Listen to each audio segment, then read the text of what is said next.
We're coming in hot with inspiring guests, witty banter, and colorful commentary for today's veterans and military community.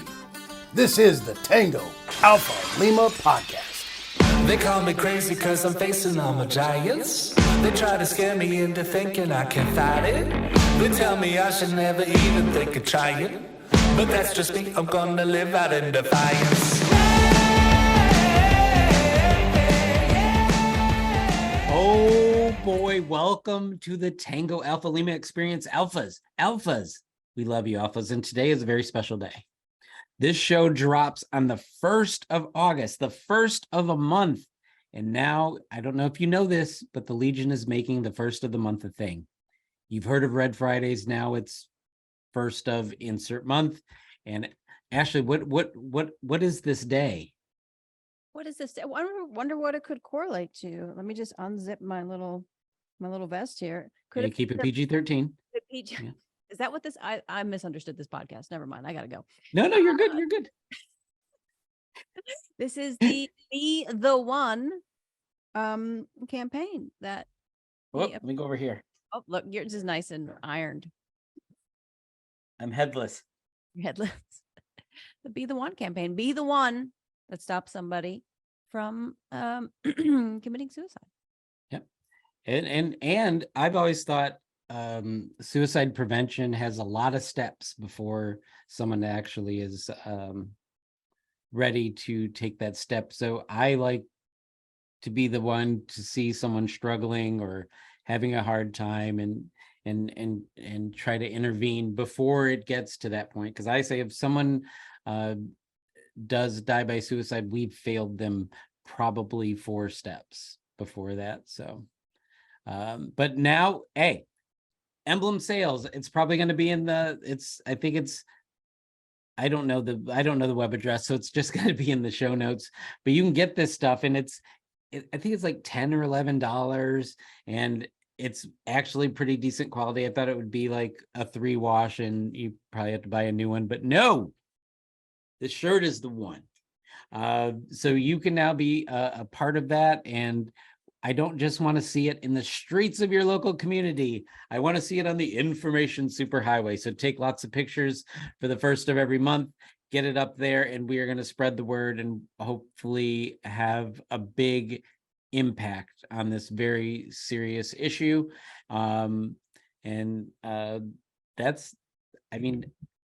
I feel like we should say a lot more about it, but I don't have any. I think we've covered it. It's www.emblem.legion.org. And once you get there, look for Be the One, and you can get this delivered to your home. Can you get the I'm talking to super producer Holly that you can't see, but believe me, she's there. Her presence is never amiss. Can you get the racing stuff on Emblem or no? I don't think so. And you can also, if you're going to convention in the Queen City, I've just learned that that's what it's called. You can pick these up right there and have 0-second shipping. So you can get that shipping done like boom, and it's yours. So get it. And I don't know when the next first of the month that we are on the air is, but I do know that the next first of the month is in a month. Yeah, that's Marine Corps math, Ashley. I don't know if they do that in the Air Force. No, we have people that do that for us. You hire people. You are the calendar person. When is the next? Outstanding. So, speaking of knowledge and training, I think we have some stuff to talk about today. Oh, you know what? Before we get there, last time we talked about the VA SAVE training, and I didn't know where to find it. Well, I found it, and it's called psycharmor.org, and it's called VA SAVE. And not only did I find it, Alphas, I went ahead and took the training. It's so simple, even a Marine can do it. And I may have been distracted because I found a purple crayon. I may have been distracted and been nibbling a little bit, but I got the information. I passed they give you a little 5 question quiz at the end. And if I was in the medical field, I would have those, what do you call those extended credits? The continuing education credit. Are you saying, you're telling me right now that you're not a doctor? Correct. I may have All right, I we may have- have pretended we were on a date and told you that, but I don't know why you made me do that, but let's figure that out later. Was it good? Was the training good? yeah, I mean, it's very short. It's like 30 minutes. Okay. And you get the SAVE acronym, and they show you how to approach people and things like that. It's basic, and I think maybe the Legion should follow up. I hope I'm not voluntolding myself, but with something a little more in depth.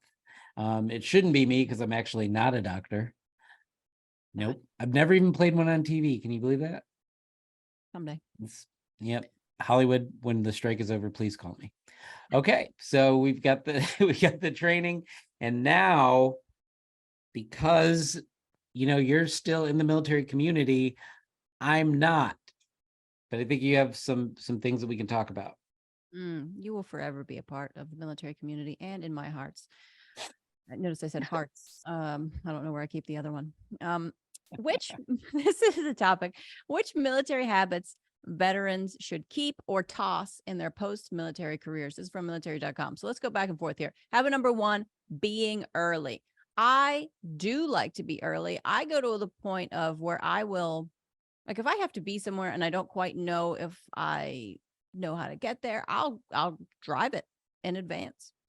I'll map out the route, ride the train, get there, make sure that you can get to where you need to be. So at times I've been like 3-4 years early to appointments. Yeah. Yeah. You're here for next month's podcast today, I think. I was super confused. My questions were all wrong. I am over it. I am over it because the rest of the world does not follow suit.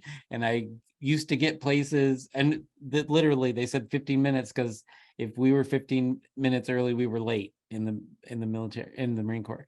So I can't do it anymore because I end up sitting by myself and I start judging people, and it just sucks. So let's move on early to habit number 2. All right. Using last names. What do you think, Daly?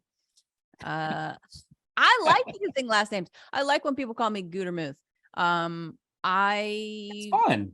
Yeah, I think it's a fun type of like cool, like, all right. Can I say it? Of course. You call me anything. Gutermuth. Do it. Yeah, I think, look, some people will be like, hey, you shouldn't do that when you're in your civilian career. I have only had, like, I worked for the military, but I wasn't in.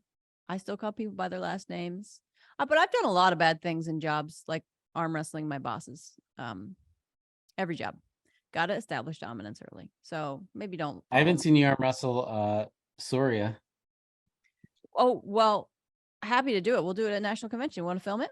Yes, we will film it, and she'll be on camera. Look at her. She's gonna start training.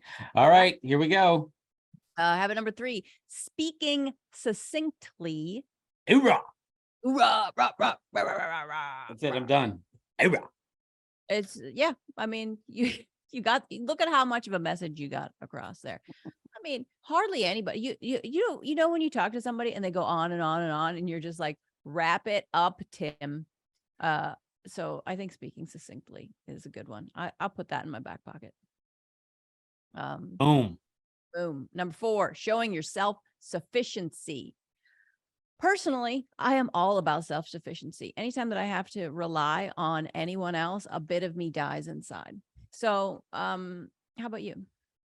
I find that I don't trust human beings, so I do have to be a little more self-sufficient. If I ask them for help, I'm only going to double check. And I see Holly shaking her head, but as you will see at National Convention, if you were setting up or taking down a booth, she is not relinquishing any control. She will watch you, and if you do anything out of step, she'll push you out of the way and do it herself, except for things that are too high up for her to reach. And then, but She will be there until you touch that with your pointer finger and your thumb, and you pull it gently 1/4 of an inch, and then you. She turned her mic off. She's in. Dirty rotten pack of lies. Good for her. Okay. Up for herself. She showed her self-sufficiency there. Habit number 5, using a 24-hour clock. All right, you could use a 24-hour clock. Okay, if you go to other countries, they use that. When I lived in England for a bit, that I had to get used to it over there. My phones are all a 24-hour clock. Now, there is a problem because sometimes, you're like, they'll say, I'll meet you at 1200 and What's an 1200? and you're like, what is that? Yeah, I don't even know. Or you go to like sometimes other people will see my phone and they'll be like, oh, you're using that military time. How? And to me, it's just like how my phone is set up. So it's not. And I wanted to learn it too. So when I want to learn something, I force every aspect of it. You do the immersion. Immersion. You immersed yourself You're in the off 24-hour it. clock. You've been like, oh, you got 24 hours. You're off it. You're AM PM. I'm totally off it. I think most people I know that do it are the same people who think they're still in the military. So I can't be bothered. And I always had a problem with 1000. Like what is that supposed to be? Is it 1000? Is it 1000? It's not 010. It's morning, but it's not 01000. I just like that threw me. And like you said, the 1200, is that what you? Yeah. No, 1200 is fine, but it's 1000 bothered me, but I'll get over it. I'll make it through. Number 6, make your bed in the morning. I make my bed every morning. Sometimes the cat is under the covers and I make him in the bed. There you go. And then that's He's all. taking a cat nap, I guess. Nap. Part of my jobs as a kid was to clean the house. And one of those jobs was to make my parents' bed, which looking back, no, that shouldn't be. But if they didn't wake up early enough, I would just make them in it and I'd be like, job done. It's just your problem that you didn't get up. I make it at night and then sleep on top so that I don't have to do it in the morning. Oh, that's a Marine trick right there. Yep. It actually was a boot camp trick, but they only let you get away with it for like a week, and then they watch you get under the covers so that that's a creep. I'm gonna watch you get under the covers, boy. Yeah, if he said boy in that accent, I would have a whole list of problems. But all right, let's move on to lucky number 7. There's no I in team. Great. Yeah, but you can accomplish a lot on your own. I didn't know that was from the military, to be honest. Either like, yeah, but that was just some weird little league coach advice. Work as a team, but sometimes your team sucks. Move on and do it yourself. That's There is no I in team, but there's also no we. Let's just get that out of the way. As I did in college, I would we'd get a group project and I would say, if you want an A, just leave me alone and I will do this. And those weren't my friends, apparently. They're not even my Facebook friends to this day. So they're dead. That's why. Yeah, I'm dead to them. Habit number 8, over planning every detail. I don't know. I know a lot of military people that do not plan anything at all. So I feel like this is an individual thing. Yeah, leave that alone. That one alone. And they do mention analysis paralysis. You can 100% have that happen. I don't. I make a lot of bad decisions, but I make them early so there's time to correct. You're learning. You're like, I was going to say you're like Eisenhower. Who's the guy that created electricity and light bulbs? Edison, not Eisenhower. A fun fact about Edison is he also invented the cat flap, the cat door, and the kitten door. No, I think that was Eisenhower. Oh, you're right. Never mind. I always get this. All right. What the beep is number 9? Using foul language. Chickens, poultry, turkeys. Nope. Swearing. Here's the thing. I go to all of these all kinds of different branch events. I get to hang out with everybody. It is not the same in all the branches. The things that you can do in the Marines get you immediately fired and thrown in jail in the Air Force. You don't hear a ton of swearing. I mean, maybe like there's certain places you hear it in the Air Force, but not a lot. You go hang out. I was just walking with an Army infantry officer the other day, and he was just like, effing, blah, blah, blah, blah, blah. And I was like, yeah, all right. You know, it's exciting to have change. It's exciting to have change, right? I don't participate in the conjugating the F word in 3 different ways in a single sentence. I just don't understand that. I don't understand why it makes, and everyone who does it says, what? It's just the way I talk. Like there's so many, it's not just the way you talk. It's, you've been around people who talk like that, and it's not amazing if you are trying to survive in a civilian, especially work environment, clearly. So what you should do is just listen to me and go to do what 10. I say, right? Obeying orders without questioning. Yeah,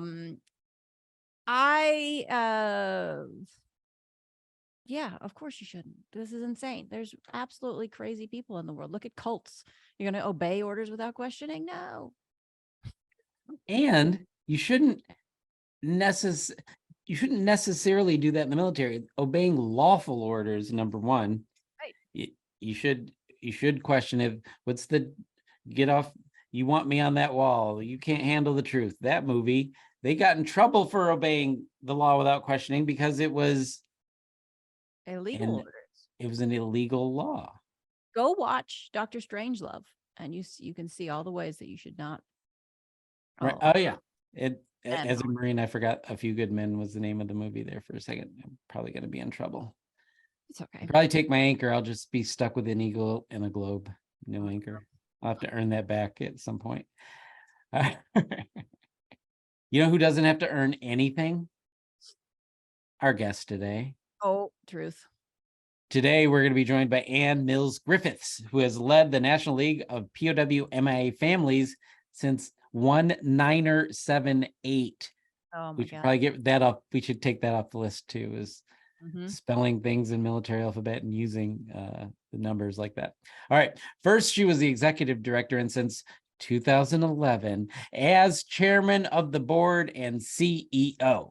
Since 1970, the league has fought for the return of all POWs, the fullest possible accounting for those listed as MIA, and the recovery and identification of remains of those who died serving our nation during the Vietnam War.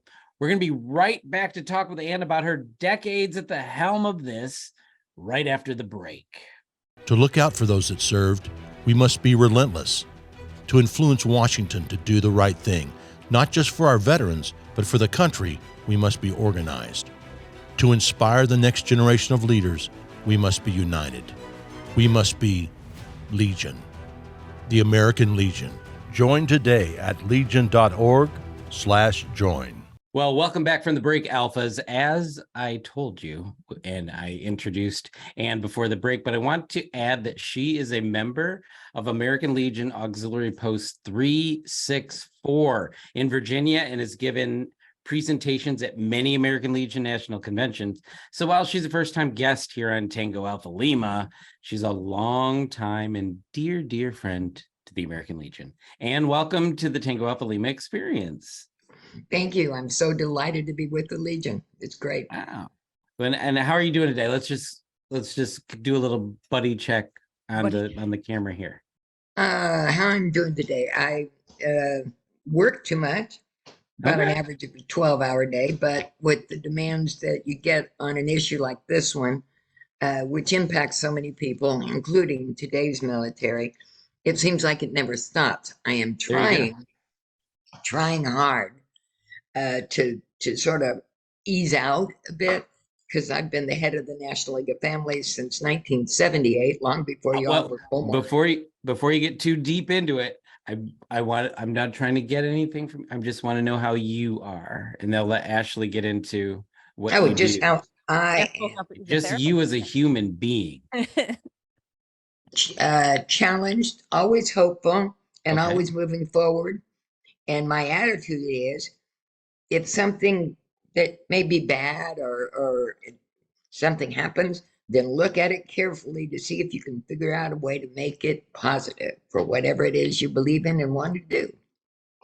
And if that doesn't work, change your name and move west. And I'm as No? far west now as I can get.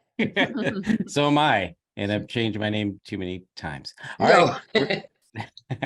We're gonna get into what you do and the impact that you have on the world, which is great. And we're gonna start with Ashley Gutermuth. Thank you, Mr. Daly of the Michigan Dailies. Yeah.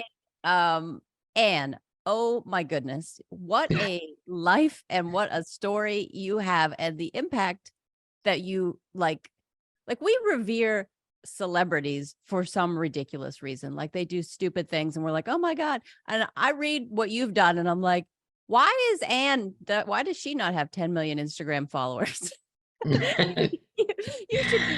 you should be definitely held up. I mean, okay, so let's get into it. You are the chairman of the board for the National League of POW and MIA families. Like you said, you've been that since 1978. What got you started in that noble mission? Well, two accidents really. First, my brother was in the U.S. Navy, and he was on his second tour flying in an F4 when he disappeared off of radar in 1966. And it was disappearing off of the USS Coral Sea, hundreds of miles an hour, fully loaded over enemy territory, and lost off radar. So we had no information at all. That is what gets everybody to be a voting member of the National League of POW families. It's Vietnam War focused. And my dad was executive director for 1 year in 1974 and on the board. And then my dad got leukemia. And so, because of that, and I was able to come, I took over the reins for my family, and it ended up being a lifelong commitment for me. Starting before 1978, I was elected to the board. So that's the reasons. Wow. Yeah. So was your family very military? Obviously your brother was in, but Yeah. that him going missing, that seemed to really spur your family to take all this on. Yeah. Well, it's the only way you could be a voting member of the league, but we would have anyway. My father wasn't in the military because obviously I'm a World War II generation kid at the time, but Daddy was pretty well educated and he was teaching school, and he already had 3 children, but because he also had 5 brothers, and all of them signed up to go in the military, and it was World War II. Everybody did. Daddy tried every service, including Marine Corps, and they turned him down and said they could use him better to take over what was then called the Saucony Vacuum Mobile Oil Company, which was doing a war support mission at the time. So that took us out of Oklahoma to Kansas, and from Kansas we ended up in California. But it's all, World War II was, quote, the good war. Everybody signed up and wanted to serve. And my family I had all my uncles and we lost one out of my mother's family, but the rest of them survived.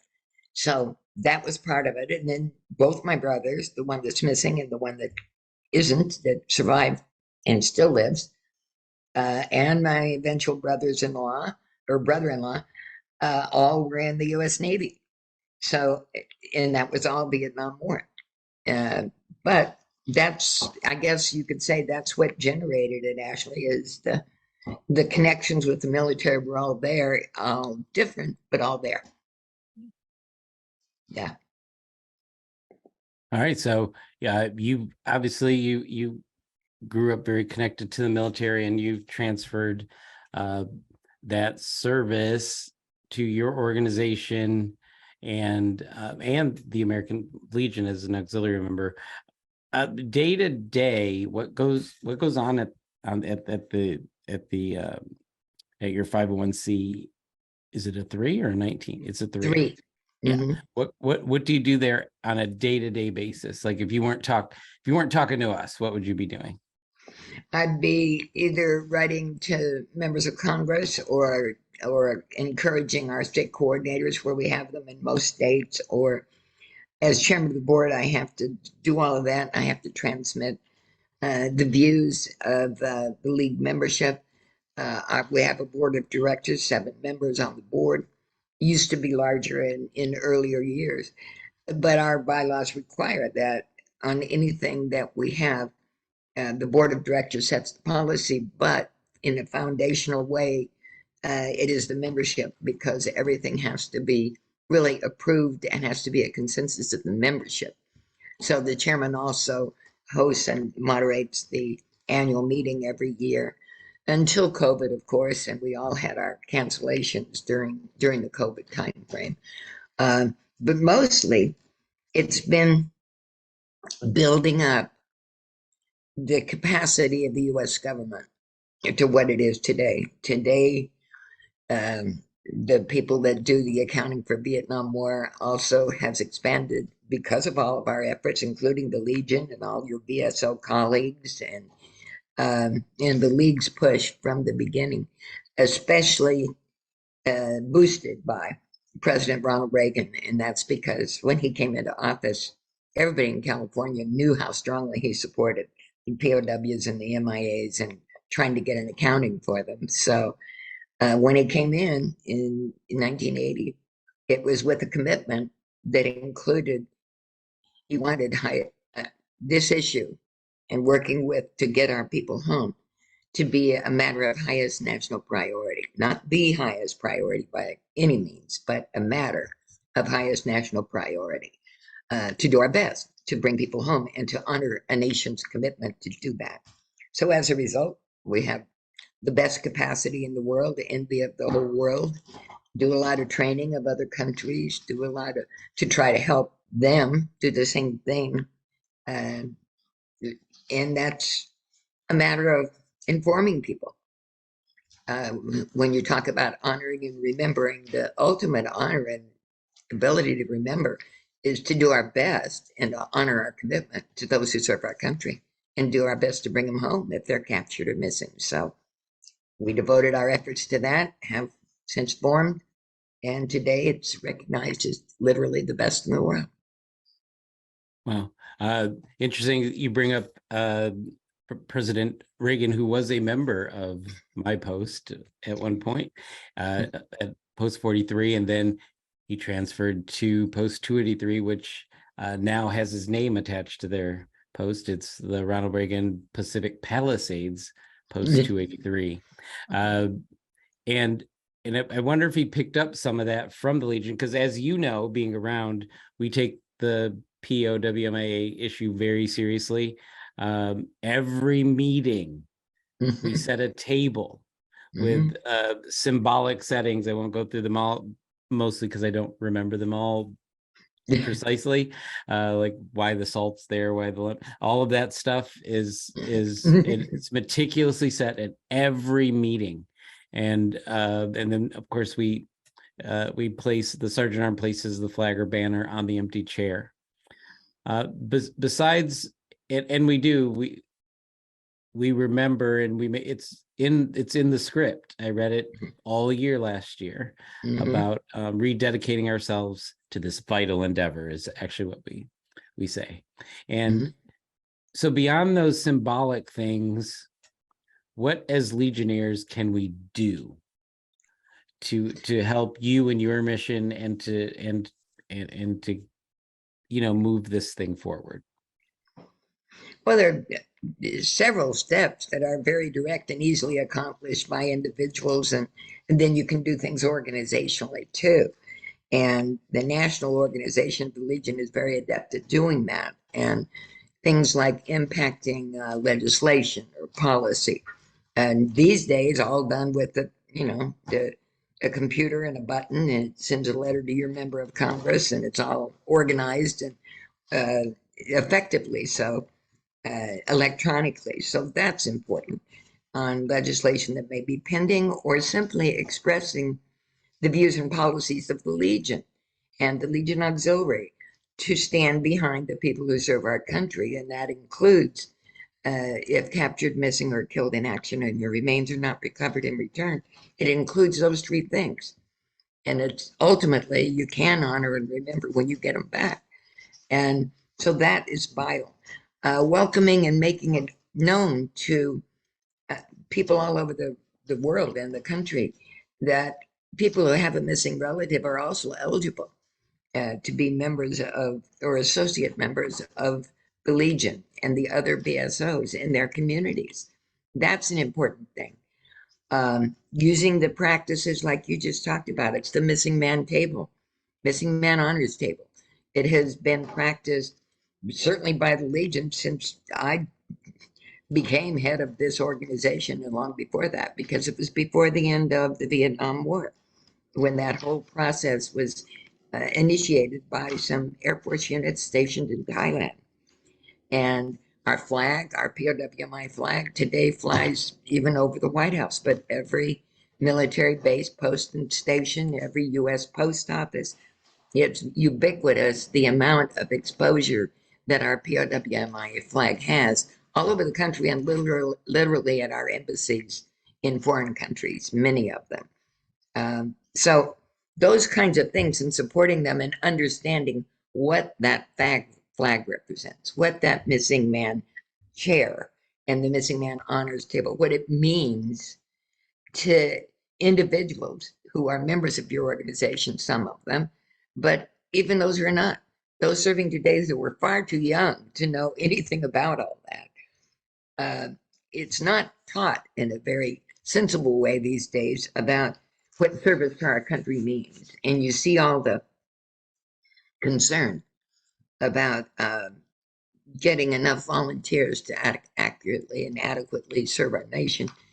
There needs to be motivation there, and it should be a people-to-people motivation, because they're all humans. All the guys and women in the Legion or DAV, whatever it is, and the people that have missing relatives, they're all part of our shared human race. And this is an honorable thing to do. That's why we get contacted by foreign countries so often. Even working with the Russians when they have people missing in Afghanistan, and certainly with Israelis. I can remember a mission I was on in Hanoi when this man stopped me on the stairway coming down. And of course, everything is closely monitored in those days. And he stopped me on this stairway and said my name and told me how much he appreciated what we are doing. And I didn't know him from apple butter. I didn't know him at all. And I thought, well, I need to find out who this guy was. So I just quietly asked the guys that would know who this guy was. And they told me that he was there in official capacity from a friendly country that wanted to make sure they did everything they could to get their people home too. So there's all kinds of ways, quiet, visible, invisible. If you're like Ashley and you're a comedian, or you're used to being the visible person, boy, that's useful. If you're like me and I sort of grew up in it, it doesn't scare me or anything like that. It's just like I've done it so much. It's sort of like second nature. And so anything like that you can do to show your support for our military, for those who serve our nation, I think is extremely important to do. Well, thank you for that. All right. I completely agree. And I have a lot of people that watch my videos that have no military connection at all.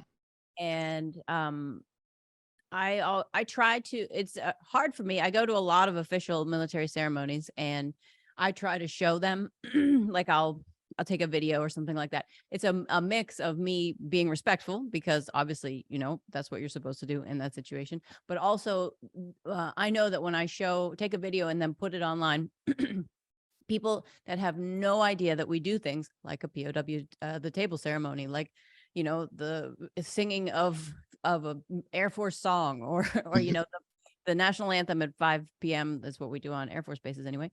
Things like that, or taps even, Mhm.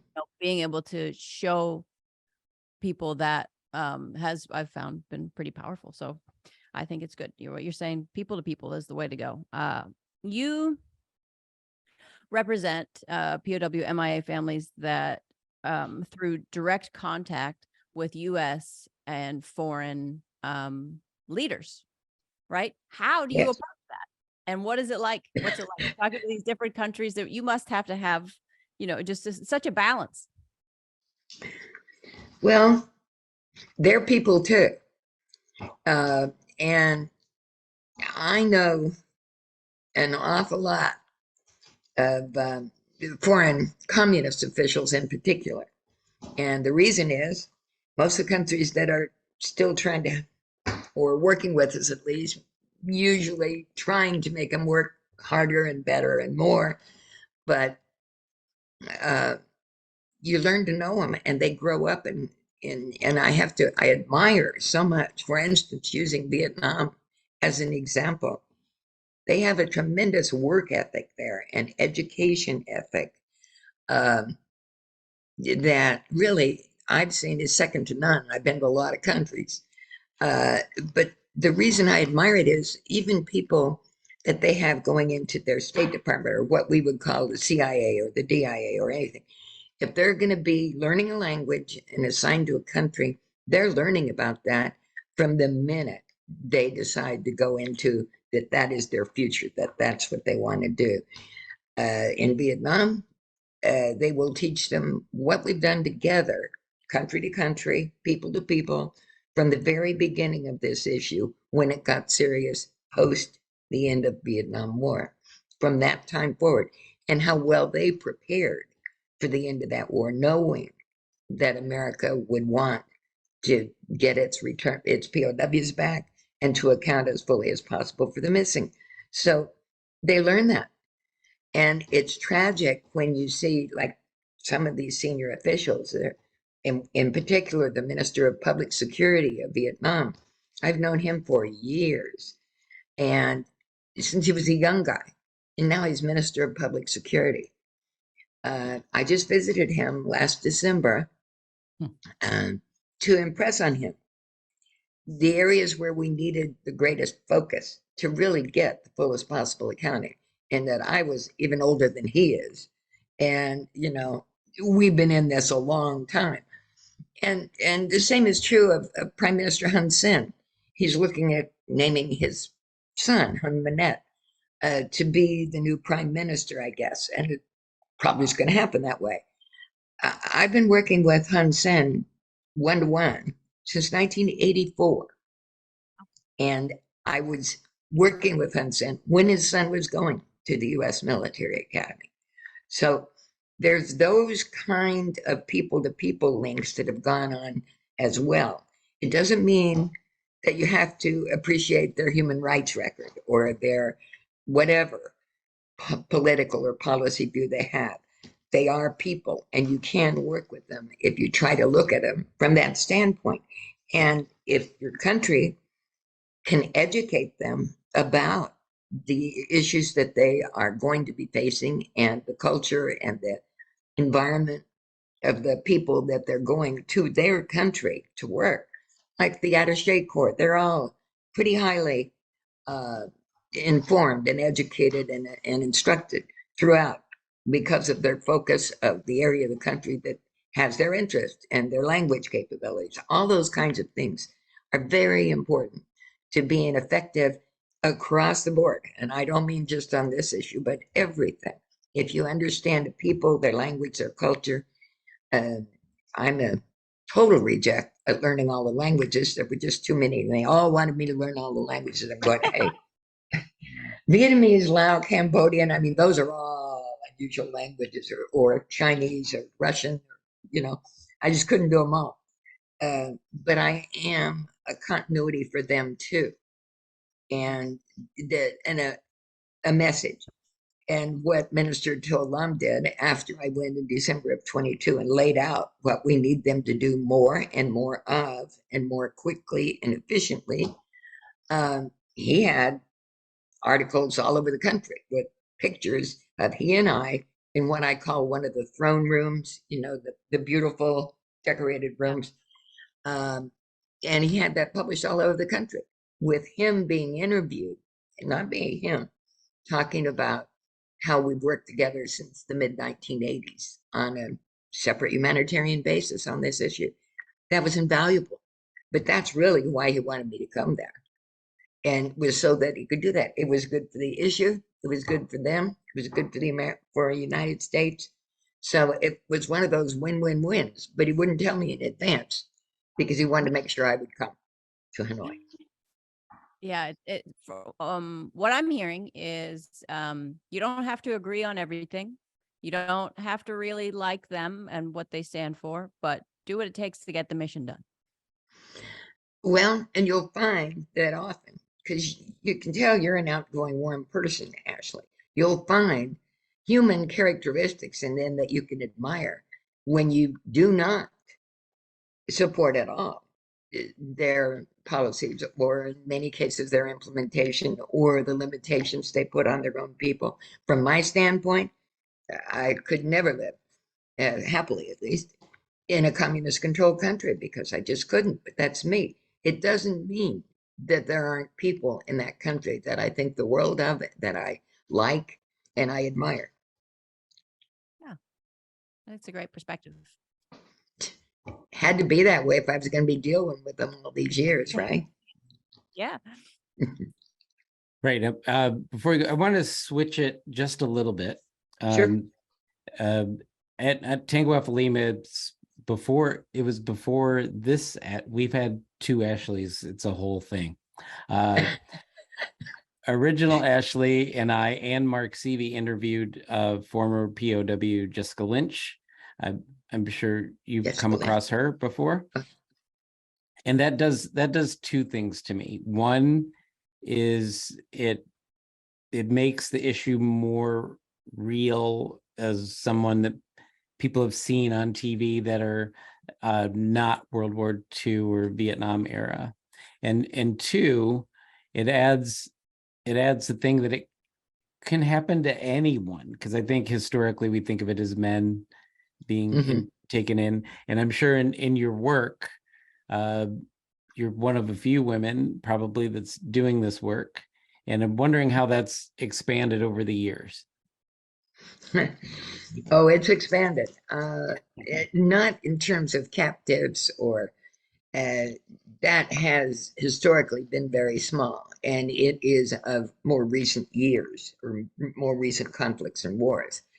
But I can tell you for sure, when I first became executive director in 1978 and on the board, there were not a lot of women in government or in these meetings that I would have with senior officials of the US and foreign.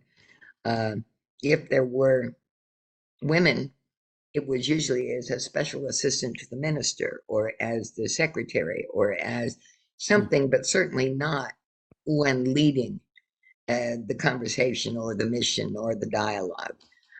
It was basically me and all the men. Now today, you see more and more. And some of the first to have women in responsible positions, and they're carefully selected, sure, but were the Southeast Asian nations. Vietnam had senior officials who were females, including in their elected representations. But little by little, it's grown. And certainly in the media, it's grown. But you also find, if you've been in something as long as I have and learned all this all these years, there are insecure people who come into the mission that, instead of realizing somebody that's been around so long and has known so much and seen so much, should be viewed as an asset, not a threat, unless you are too insecure to ask a question. My philosophy on asking questions, anytime I have a question, I'm going to ask, because I learn something new every day and I'm going to be 82, and I learn something new every day. And on this issue, there is so much to learn and so many different elements to it, and each country handling things differently or having a different form of government from which they have to get the cooperation and support. So you learn something new every day. To me, it doesn't make me feel one bit idiot. It just broadens my knowledge base. And I'm all in favor of that. I saw Ashley nodding her head too. She agrees about asking questions. I mean, and it should, but there are people, and I sadly admit more of them are men than women, but that's because there's a higher percentage of men in senior level positions in almost everything, certainly too in the military. I'm seeing more and more women included. I don't like to see people selected for anything just because of their sex or just because of their race. They need to be highly qualified for whatever they're applying to do. And that means you have to be smart enough to ask questions when you don't know the answer. But it does make some people terribly insecure, I will tell you that. Big lesson I learned a long time ago. Brings it out of them. Yeah.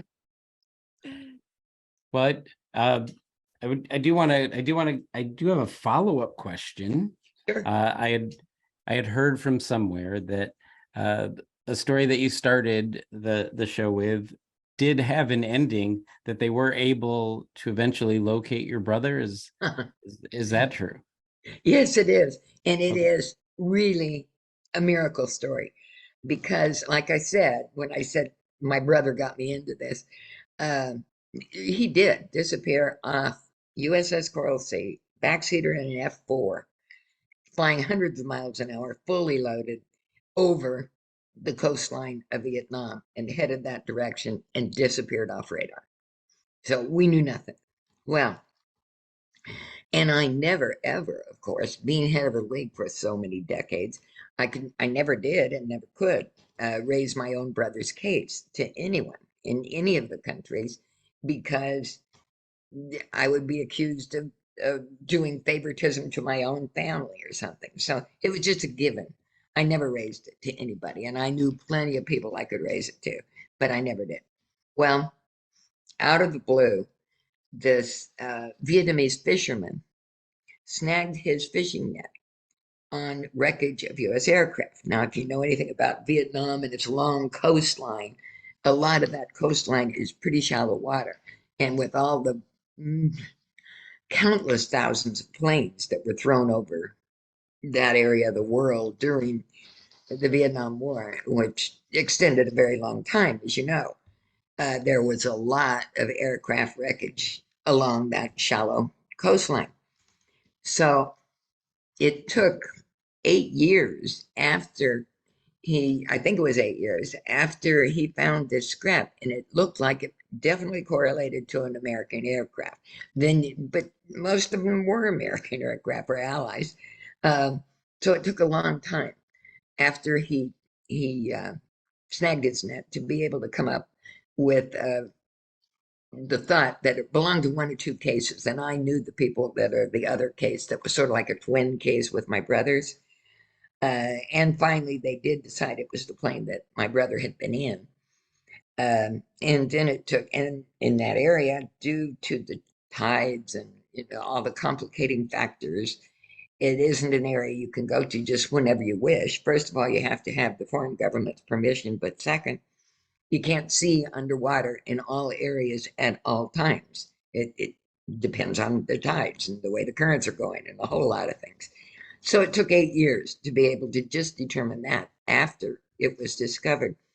And then it took many more years. So, and they found the pilot, remnant, remains fragments of the pilot.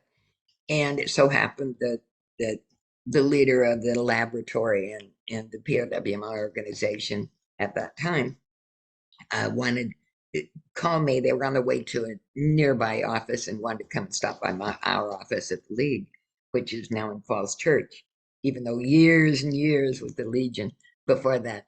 But they came to see me and they told me about the pilot. Well, I won't exactly say what I said, in exclamation, but you can imagine that it was, you got to be, you know, can't be true. And they said it was. That they had identified these fragmentary remains of the pilot.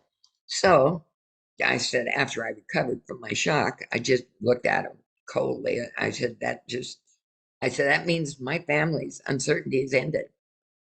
If the pilot was in that wreckage, it meant my brother went in that time, that place, that date.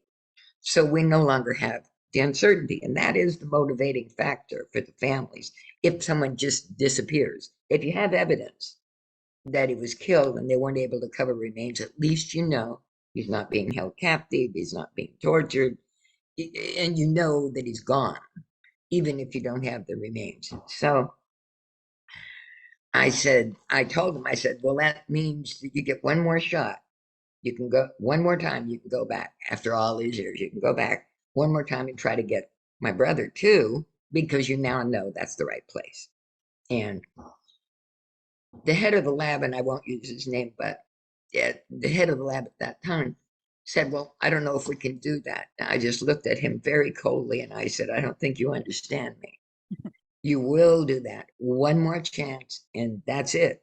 Because my family no longer has uncertainty. I want the assets and resources devoted to somebody who still knows nothing. And sure enough, on the very next effort, a dedicated friend of mine in the lab out in Hawaii was able, underwater, with the Vietnamese help, to recover that a fragment of my brother's remains. So in 2018 is when they actually recovered him. And in 2019, back August 24th, 2019, the League's 50th annual meeting, the Monday after that annual meeting, we had a service, full honor ceremony at Arlington National Cemetery. So he did come back. I never thought it'd happen. But it's an interesting story. And if it hadn't been due to the commitment, and when they did, they even had a Vietnamese photographer there. Sort of, to me, it's like a videographer, but he had a guy there who recorded the whole thing. And the then ambassador from Vietnam invited me over to the embassy, along with a couple of people and all of their staff, to watch the film they had of that recovery taking place, because they had done it in case they were able to do it. So even got to see that and got a copy of it. And that's because I've been going back to forth to their country more times than I can count. So it's because of the long service in it. It was important to them too. They were able to get my brother's remains back. But you built up those relationships, just like you were saying, and so over time, and then they wanted to help you. You're treating each other like people. I think it's really just bookends how that all works. Do you? We were at Dover Air Force Base for a few years, and it was around that time. I remember attending a ceremony where they read off all the names of all the remains that they had brought back because for those that don't know, Dover is where if somebody passes away overseas, everybody goes through Dover, the mortuary affairs. There's also the Fisher houses there. Mm-hmm. How much interaction do you have with that side of it? Oh, I've had a lot over the years because I've seen it evolve, and in fact, in favor of the families because of my long experience with it. And I've advocated building up the mortuary affairs, building up the service casualty officers, talking to the Joint Chiefs and the chairman about the need for more service casualty officers because of the expanded task that now falls to the Defense POW MIA accounting agency. It's now, I can't even remember. I think it was, 2013, and there were a whole lot of hearings going on the Hill. Once again, there was conspiracy and cover-up allegations and all the things we've been through over the years, right? And when I saw Senator Claire McCaskill shaking her finger at a general officer and the head of the agency, the then existing OSD office, DOD office, and she was saying, if you don't get this under control, we will. I said, whoa, there it is.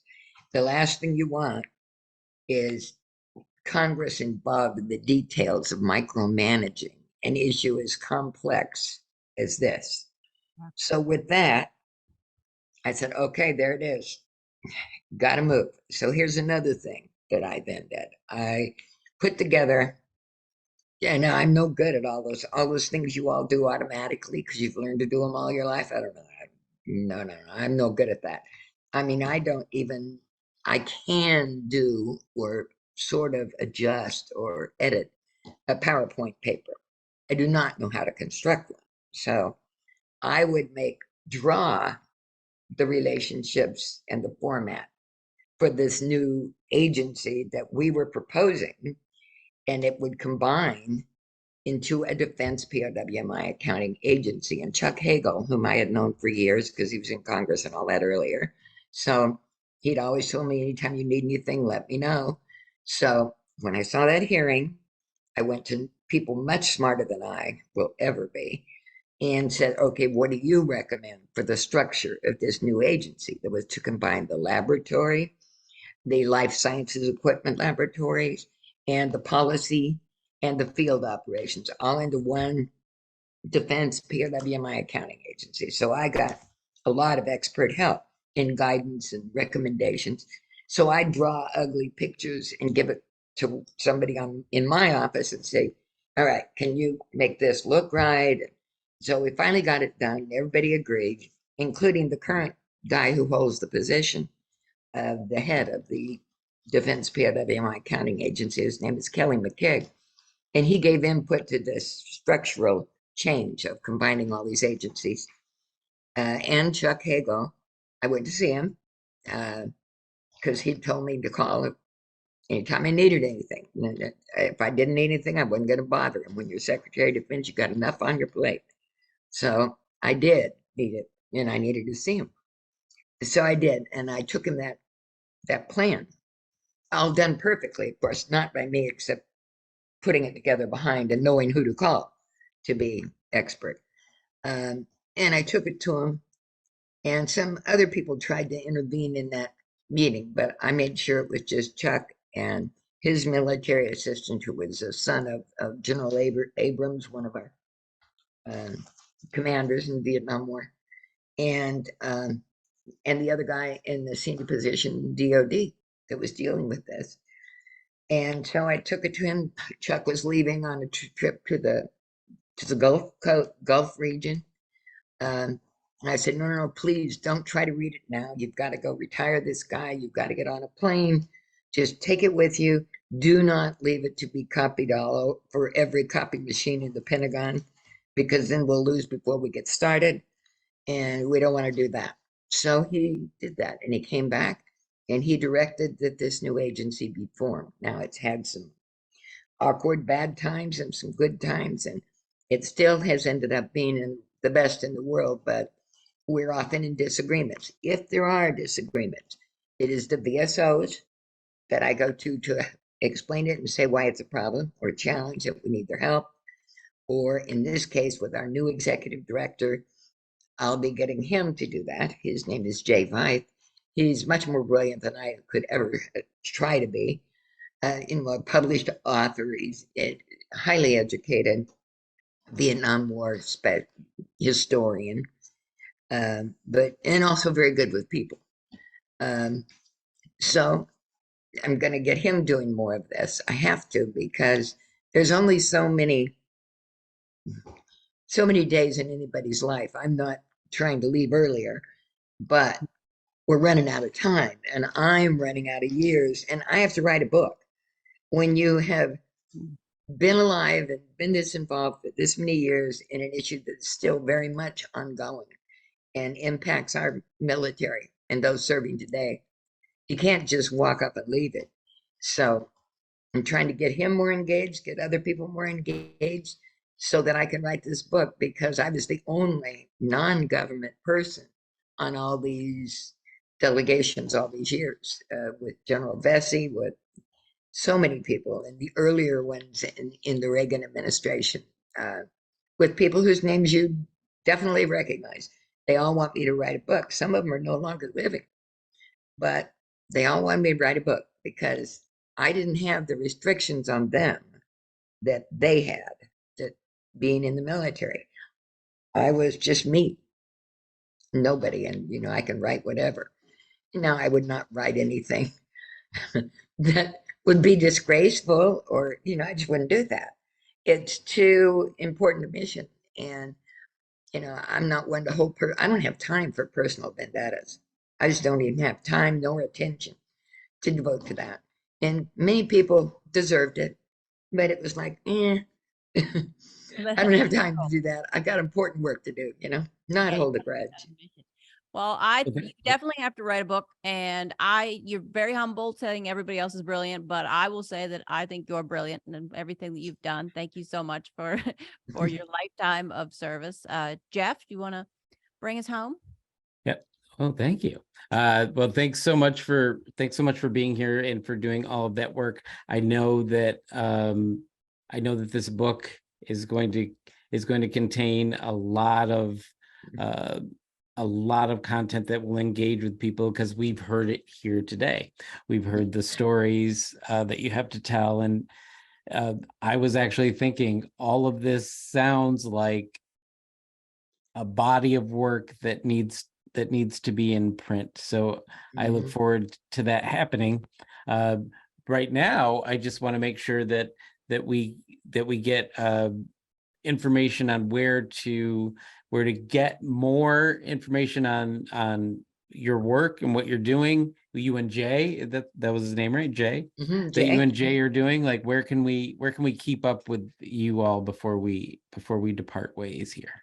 Well, our national office is in Falls Church, but we have the easy way to find us. That logo that is everywhere. We started it. I mean, you can find everything from the history of the POWMI flag to our history to current information on our website. And it's just, the www, of course, but then POW-MIA families, plural, .org. And yes, we are 501c3. And I've got to tell you, the name of my book, I've had this name in my head for 35 years or more, as I would help other people with information for their books, and I was too busy to be able to stop what I was doing. But the name of it is going to be In Search of a Brother. Perfect. It's just the right name, because, like I said, I could never raise my brother's case. And I lost count on how many times I've been to Vietnam in particular, more to Vietnam than any other. Because, and it's a point I hadn't made, over 90% of all the cases of Americans that are missing and captured and unaccounted for from Vietnam War were in Vietnam itself, or in areas of Vietnam, or areas of Cambodia and Laos that Vietnamese forces controlled. So that's why it's always you hear about Vietnam. And that's why General Vesey, I was on his teams too. And I'm even an advisor to the U.S.-Russia Joint Commission. If we can ever get beyond all the international chaos that's ongoing and get back to it, which I hope we can. Anyway, it is an interesting story, and it's one worth doing, and it is one worth devoting your life to, despite the frustrations and sometimes stupidity you've had to deal with. Right. So Alphas, that website is, you can add the www, but you don't have to. That's news you can use right there. It's POW-MIA families, plural, was it org or com? Org, because they are an organization. And yeah. I'm sure there's some way there that people can donate to the cause. Yeah, sure. Yep. Because they are 501c3. They can even join us as associate members. We need all the help we can get, especially using that VSO connection or encouraging people to join our major national respectable veteran service organizations. They do so much for our military and for our country. So she's telling you, join the American Legion if you haven't already, as well as the POW MIA families. So with that, I want to thank you so much, not just for being here, but for all the work that you do. And we're going to take a quick break, and then we're going to come back. And without you here, you're going to have to tune in to hear what we have to say. But we're going to kind of have some thoughts on what we learned today and our takeaways. So thank you so much. Have a great rest of your day. And Alphas, you only get a quick break, and then you got to come back to work and follow along with us as we talk about Ann Mills-Griffiths when she's not here. So she can't know until August 1st. All right. Oh. Thank you so much. And we'll be right back after the break. Thanks for asking me. The American Legion is raising awareness about PTSD and veteran suicide by offering hope, camaraderie, and support. Be the one to help end veteran suicide. The goal of the American Legion's Be the One campaign is to destigmatize asking for mental health support. Be the one to ask a veteran in your life how they're doing. Be the one who saves one veteran. Go to betheone.org and help the American Legion end veteran suicide. Will you be the one? Hey, Gudermuth, what did you think about Mills-Griffith? Mills-Griffith was amazing. What a life dedicated to service. And then how about just the whole button up? We open up with her story of her brother being missing and then them finding him. Right. And I got a little tip from a birdie named Holly. We also call her super producer. So you saw me check my text on the phone. I wasn't just being rude. I was getting important intel from our version of the CIA. What the LIA, the Legion Intelligence Agency is that's what we're calling super producer Holly now. I love that she's writing a book. I really do, because I think she has not only insight into this area that we all just kind of surface know, but she also has great stories, including the one that you just referenced. So she's amazing. Okay, I think it's time. I need to warn you, one in three of this, because I was. Oh, you were ready. You're locked and loaded.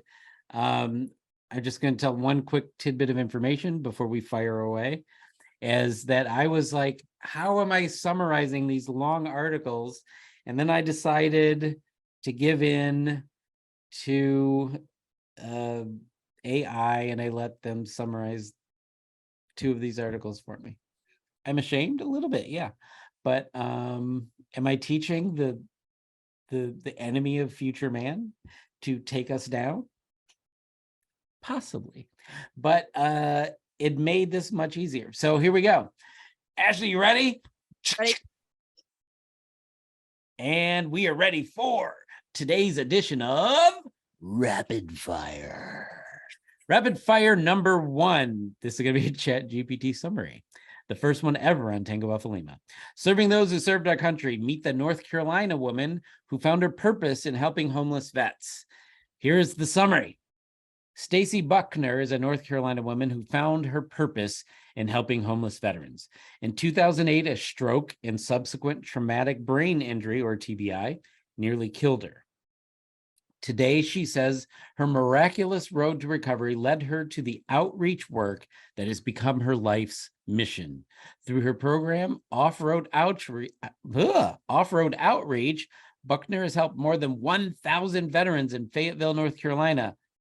Holly, pay attention. Using her off-road vehicle, a Jeep that has accommodations for water, heating, and cooking, Buckner provides mobile showers, laundry services, and meals to homeless veterans in her hometown. She's in North Carolina. How far is Fayetteville from Charlotte? I think it's far. I know it's an hour from Raleigh because I'm going there this week. Oh, maybe Stacy will come visit you. You could take a shower in her Jeep. That'd be great. No, let's not do that. So if you had a Jeep, Ashley, would you do this? Would you get a spare Jeep? And I've definitely lived in my RV for a long time. What happens is you just hit your head a lot. You hit your knees. And I took a shower when my husband was driving. Wait, you get really that's not safe. you know, it's a lot of tuna sandwiches and showers on the highway. So yeah. Yeah. But you weren't homeless. You actually lived there. You had a home. Well, that was the home. That was the home while the military didn't have our house available for us. So we would live which is called PCS homelessness, which many military members and All families. right. Well, thank you, Stacy Buckner in North Carolina. I don't recall the article saying if you were affiliated with an American Legion, but you could probably get some volunteers if you go to your local post and talk to the Legion, the Sons, and the Auxiliary, and expand, and maybe you can expand your mission. I mean, I don't know. I have a fake Jeep, and as Holly likes to remind me, I don't get the wave. If you're out there and you would give me a wave, please let me know at Tango Alpha Lima at legion.org. Send the email and say, Holly, you should wave at Jeff. All right, rapid fire number 2. The VA is facing a growing number of claims as a key PACT Act deadline approaches. Alphas, pay attention to this. The Department of Veteran Affairs, not the Department of Affairs, that should not be a government agency, or maybe it should. I don't know. Sounds fun. The Department of Veterans Affairs, it's no apostrophe in that S, is receiving a rush of applicants ahead of a major deadline for the PACT Act. The law made more than 3.5 million veterans eligible for additional health benefits, including post 9/11 veterans who may be interacting with the VA for the first time. Veterans and their survivors have an extra incentive to apply for the PACT Act benefits by August 9th. When this episode drops, you have a week. Get her done. Claims filed by that date will be eligible for a year of retroactive compensation backdated to August 10, 2022. The VA will still accept claims after the August 9 deadline, but they won't be eligible for retroactive benefits. Get her done. This is the last opportunity that we're going to have to remind you of it.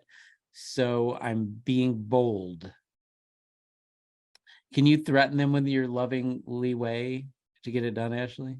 Yeah, if you don't do it, like within the next 48 hours, I'm going to release a scorpion in your underpants, which actually happened to me this week, and it bit me, stung me 2 times on the butt because bugs like to bite my sweet peach. All right, the Department of Affairs. Anyway, wow. Okay, that one was not GPT summarized, but the final rapid fire will be. Rapid fire number 3. 8 simple habits could add decades onto your life. Now we talk about wellness, and this one actually, researchers from the Department of Veterans Affairs and the Harvard T.H. Chan School of Public Health analyzed data from more than 700,000 U.S. veterans aged 40 to 90 to compare their lifestyle habits with health outcomes over time. They identified 8 major factors linked to longer, healthier lives among participants. The first 5 make a lot of sense to me. Getting enough exercise, following a healthy diet, managing stress, having strong social ties, and getting enough sleep. The last 3 to me didn't need a lot of research. Avoid smoking, binge drinking, and opioid addiction. They actually pointed out that avoiding opioid addiction will help you live longer. Just, well, yeah, of course you know that. You're a doctor. right? Don't like belittle the rest of us. We don't know. And you're carton before I got here. And you're pretty good on all these. You get enough exercise, right? Yeah. Follow a healthy diet. Do you manage stress though? Oh, I tamp it down. Oh, you just shove her? We shove it down till it explodes. That is a management technique, I guess. You have strong social ties, social media at least. I know for sure. Do you get enough sleep? No, you got to handle that. And you don't smoke or binge drink. And as far as I know, you don't have an opioid addiction. You just outed me right now. But okay. Yeah, I'll go put away my opioids. No. Okay. All right. So you're good. I'm good. Yeah. My aunt died I don't, this isn't, my aunt died naked in a lawn chair on top of $20,000, but she was addicted to Percocets. And I got to see She was what that addicted to like. what? Percocet, opioids. Oh. And she did that. She had those for 20 years. So she rotted her stomach away. And I, you kind of go, oh, I'm not gonna try that. That was That's- like that. She took that from me. What I'm is like, my oft said response to things that you tell me? oh, is this true? That can't be true. True. It is true. Wow, that's terrible. Don't do them. We ended rapid fire on a solemn note, so How's with that that, solemn? There was cash at the end. She died like Scarface. Oh, there's no cash at the end of this show. Why don't just take us home? Take us home. Hey, everybody. Don't forget to subscribe to the Tango Alpha Lima podcast on YouTube, Apple Podcasts, Spotify. Hey, wherever you consume podcasts, please leave us a review and give us a big old 5-star rating. Otherwise, I will do what my aunt did to me, which is left eggs in her refrigerator for 20 years, from approximately 86 to 2006.